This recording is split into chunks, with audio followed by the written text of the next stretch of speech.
Am I the asshole for canceling plans with my friend because she has to wait for her husband's permission?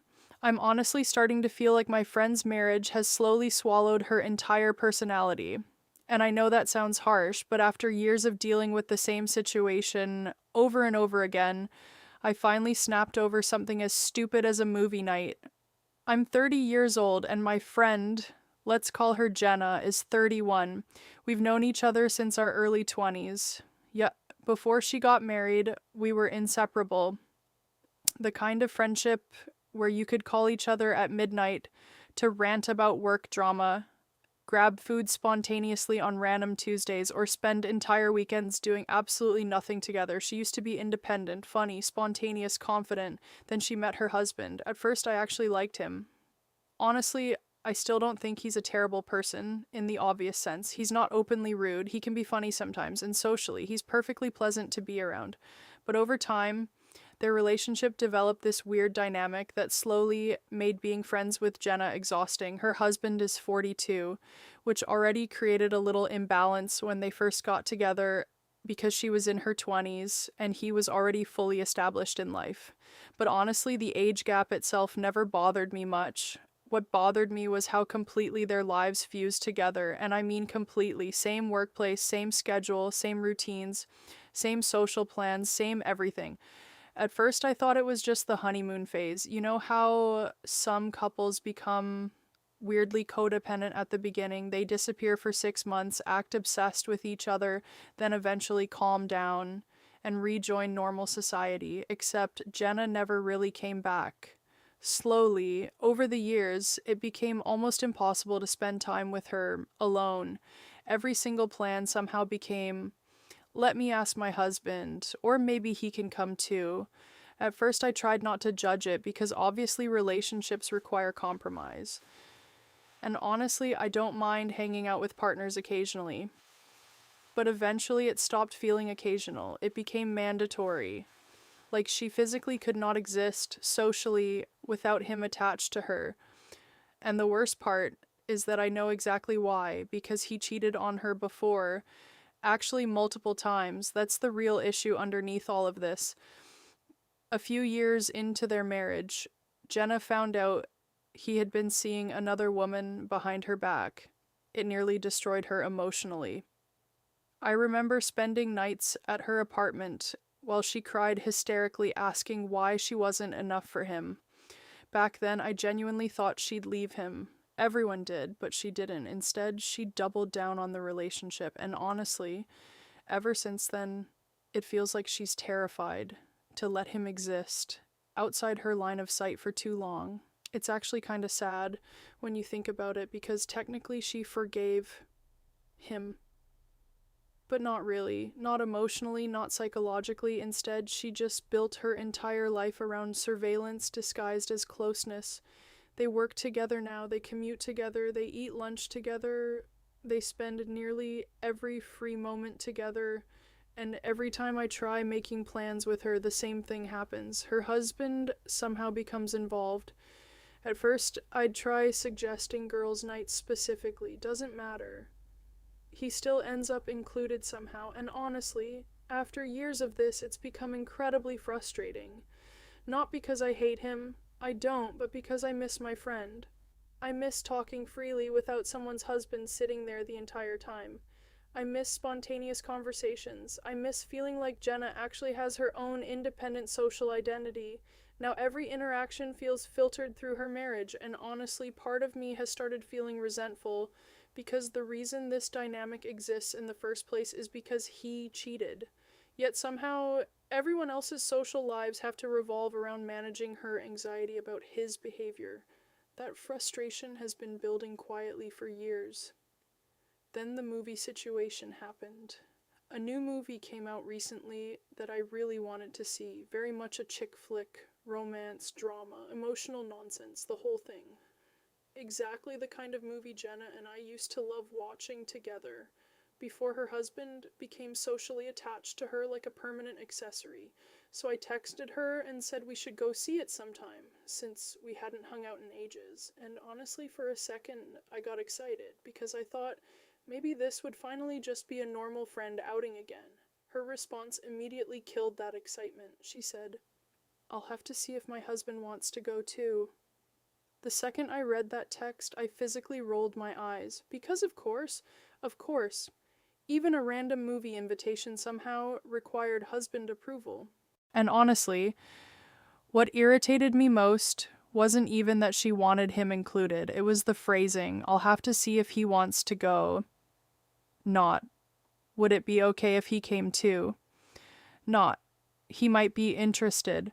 It sounded like the entire plan depended on his decision, like whether two adult women could see a movie together somehow hinged on whether a 42-year-old man wanted to attend. I tried staying polite, though. I told myself maybe she just meant she needed to coordinate schedules, but deep down, I already knew exactly where this was going. The next day, the literal day before we were supposed to go, I texted her asking if we were still on, and she replied, "He still hasn't let me know if he wants to go." That's when I finally snapped internally. Because what do you mean he still hasn't let you know? This man was not invited. The movie wasn't chosen for him. The entire outing was supposed to be me spending time with my friend. And somehow, now the whole thing was in limbo because her husband hadn't decided whether he personally approved of the entertainment. At that point, I honestly didn't even want to go anymore, not because of the movie, because of what the situation represented. Again, the same exact pattern, everything revolving around him, everything filtered through him, every friendship becoming secondary to managing their marriage dynamics. So I finally told her, "You know what, I think I'm just gonna go alone or with someone else."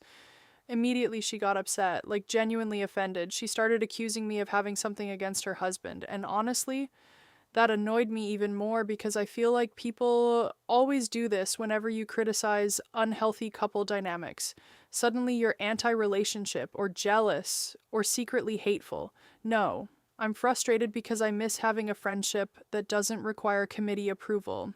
She started saying I should put more effort into finding activities all of us could enjoy together, and that sentence honestly pushed me over the edge emotionally. Because why is it suddenly my responsibility to entertain her husband? I invited her to a movie, not them. Her. And honestly, I finally said exactly that. I told her, "I'm seeing the movie regardless. Inviting you was an invitation to you. I'm not changing the plan because your husband may or may not want to go to something he wasn't invited to in the first place." The second I said it, the conversation got tense immediately, and honestly, part of me knows I sounded harsh, but another part of me feels like I've spent years swallowing irritation over this exact issue, because this isn't really about one movie. It's about slowly losing a friendship to someone else's insecurity-driven marriage, and honestly, the more I think about it, the sadder it becomes, because I don't actually think her husband is controlling in the traditional sense. I don't think he's sitting there forbidding her from seeing friends. If anything, I think Jenna is the one creating this dynamic because she's terrified of giving him opportunities to cheat again. She doesn't want him alone. She doesn't want him unsupervised. And somewhere along the line, that anxiety became everyone else's problem too. The thing is, I actually understand why she's anxious. Infidelity destroys trust. And once trust is broken, some people never fully recover emotionally. But at the same time, rebuilding your marriage by becoming permanently attached at the hip honestly doesn't seem healthy either. It feels exhausting. And from the outside, it honestly feels like she sacrificed huge parts of her individuality just to keep the relationship functioning. I've tried talking to her about it gently before. Not aggressively, just little comments like, "You know, it's okay to do things separately sometimes, right?" Or like, "You don't always have to bring him." But she always gets defensive immediately. And honestly, I think deep down she knows the dynamic isn't healthy, because secure people don't panic about their spouse being alone for 2 hours. The more I replay our argument, the more I realize this situation probably wasn't actually about the movie for either of us. For me, it was years of bottled up frustration finally coming out. For her, I think it felt like criticism of her marriage, and maybe it was, because honestly, I do think the marriage dynamic is unhealthy, not because couples spending time together is bad, but because it no longer seems voluntary. It feels fear-driven, like her entire social life revolves around preventing betrayal from happening again. And honestly, that sounds miserable. What frustrates me most is that Jenna used to be so independent. She used to travel alone, go out spontaneously, have hobbies completely separate from relationships. Now everything somehow includes him. And I genuinely don't think she even notices how much she's disappeared into the marriage. At one point during our argument, she literally said, "We're a package deal." And honestly, hearing that made me unexpectedly sad because friendships need individuality to survive. If every interaction has to include a spouse, eventually the friendship itself changes completely, especially when the spouse wasn't originally part of the friendship dynamic. I've talked to a few other friends about this situation, and opinions are split. Some think I'm completely justified, others think I should be more understanding because she's obviously still emotionally damaged from the cheating. And honestly, both perspectives probably contain truth. I do understand her insecurity, but understanding someone's pain doesn't mean you have to endlessly accommodate the consequences of it.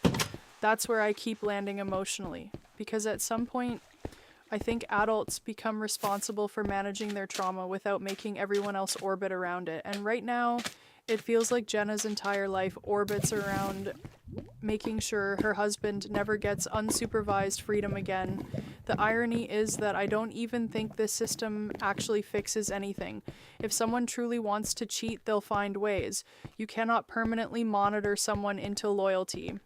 All this dynamic seems to accomplish is slowly isolating her from independent relationships outside the marriage. And honestly, I think that's part of why I finally got so irritated over the movie. Because for 1 second I thought maybe I'll finally get my friend back for a couple hours. Then immediately, well, let me see if my husband wants to go too.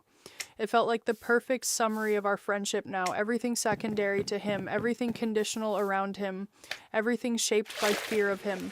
The older I get, the more I realize how important independent friendships are, especially for women. You need relationships outside your romantic partnership. You need spaces where you exist as yourself, not as somebody's wife. And honestly, I worry Jenna barely has that anymore. At the same time, I also know I probably hurt her feelings badly, because from her perspective, she likely feels judged, maybe abandoned, maybe embarrassed, and honestly, maybe she's not entirely wrong either, because I have become less willing to invite her places specifically because of this issue. I already anticipate the husband complication every single time, which means eventually I stop asking altogether. And honestly, maybe that's how friendships slowly die, not through huge betrayals, just repeated exhaustion, repeated frustration, repeated moments where maintaining the relationship starts feeling emotionally heavier than it used to. I still care about Jenna a lot. That's why this bothers me so much in the first place. If I didn't care, I'd simply stop inviting her places entirely and move on. But I miss her. Or at least, I miss the version of her that existed before every social interaction became filtered through marriage anxiety. And honestly, maybe that's the real thing I'm grieving here. Not the movie, not even the argument. The friendship we used to have before her husband's betrayal became the center of her entire identity. So now I'm stuck wondering whether I was too harsh or whether I finally said out loud what I've been quietly feeling for years.